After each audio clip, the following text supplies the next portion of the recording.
Hey, sister, wherever you are, I'm right here, still. And this is what I figured out. You've never taken things seriously. I do. I take things seriously. I haven't left my apartment in weeks, weeks and weeks. I haven't seen another person in all that time. I'm sure you went out just so confident. That's my sister. Sure, nothing will hurt her. I don't see what the big deal is. I'm being careful. If I get sick, so what? I've had the flu, but I'm healthy. I can take care of myself. You worry too much. You think everything is going to be fine.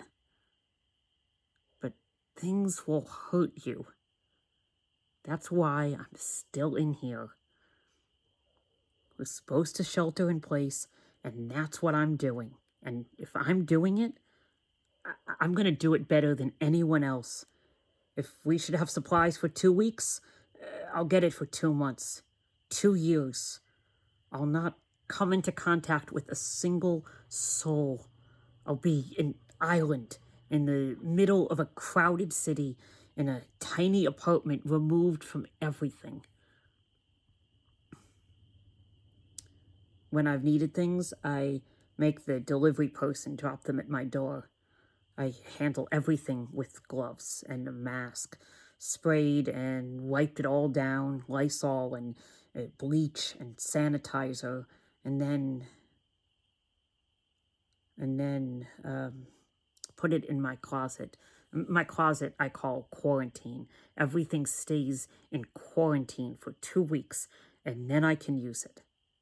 That's how careful I'm being. If I'm being honest,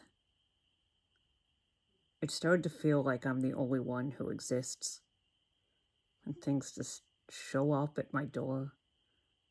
When I can't bear to listen to the news anymore. When my only contact to the outside world is you, sending you video messages.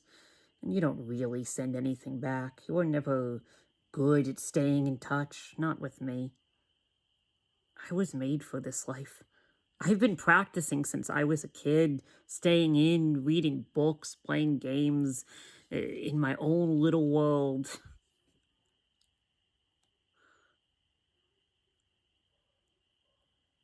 I did turn on the news the other day, just for a moment. They say the shelter in place is over.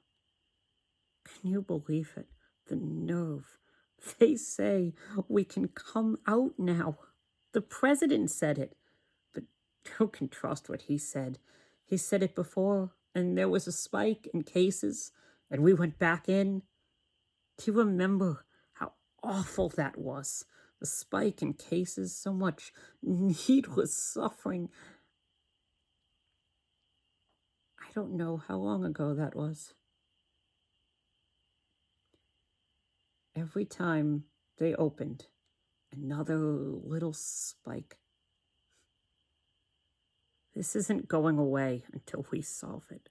Really solve it. How many times did we open up before we will learn a lesson? I learned it the first time.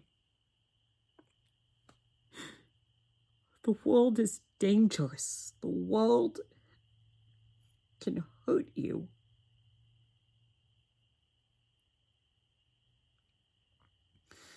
And now they say, get this, on the news, they say there's a vaccine and they have been mass producing it. Am I supposed to believe that? That's exactly the kind of thing they have been saying all along. What makes this time any different? It's just the kind of thing they say so they can win an election. Though I'm not even sure what election we're talking about now. I stopped listening to the news when they said it was okay. That we'd be safe if we were careful. And then when they said we were in the clear, when sports reopened and Broadway returned and people started flying,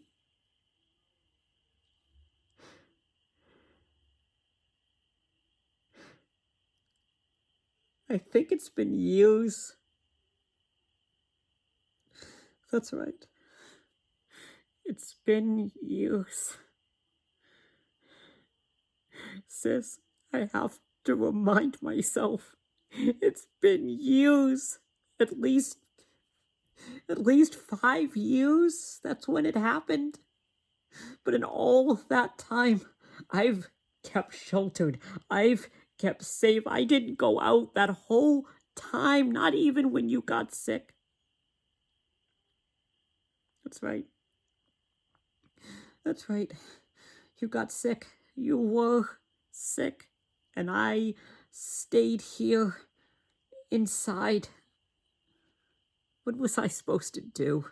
Go to the hospital? The funeral? That's exactly what we weren't supposed to do. We were supposed to stay inside. Stay safe. So if I didn't go out then,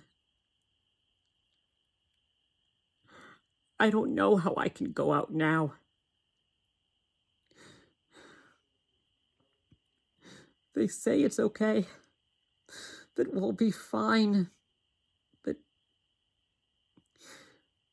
but it's made me wonder if we've ever been safe, and if we ever will be again.